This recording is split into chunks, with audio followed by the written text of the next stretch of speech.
U.S. Commerce Secretary Wilbur Ross may have lied about his net worth to the tune of about $2 billion, according to a new report.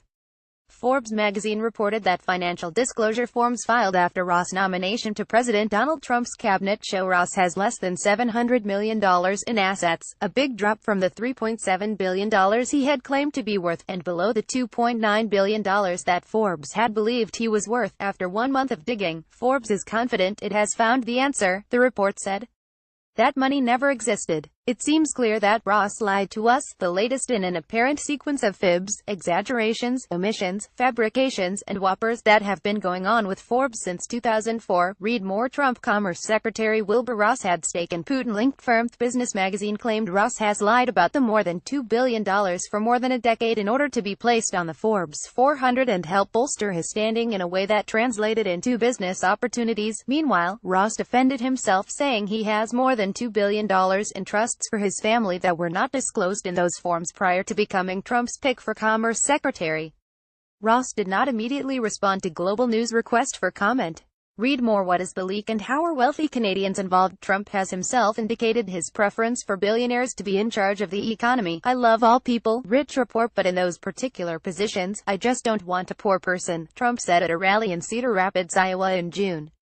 Does that make sense? If you insist, I'll do it, but I like it better this way. Trump's Commerce Secretary made headlines Sunday after it was revealed he has investments in a shipping firm with significant business ties to Russian President Vladimir Putin's inner circle.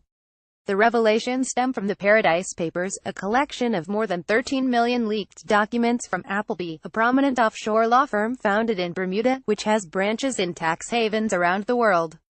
The documents detail offshore investments and the affairs of wealthy individuals and institutions ranging from Ross to the Queen to some well-known Canadians, including former Prime Ministers Jean Chrétien, Paul Martin and Brian Mulroney, as well as Stephen Bronfman, a financier for one of Canada's wealthiest families and chief fundraiser for Justin Trudeau. The documents were obtained by Germany's Süddeutsche Zeitung newspaper and shared with the International Consortium of Investigative Journalists ICIJ and media outlets around the world. There was disclosure, there is no impropriety, and if people draw a contrary conclusion, that's because the papers have twisted the story and made it into something that is not there, Ross told the BBC. Reports indicated that partnerships used by Ross have a 31% stake in Navigator Holdings, which earns millions of dollars a year transporting gas for the Russian petrochemical firm Sibur, whose stakeholders include Gennady Timchenko, a Putin associate who is subject to U.S. sanctions, and Putin's son-in-law, Kirill Shamalov. Copyright 2017 Global News, a division of Chorus Entertainment Inc.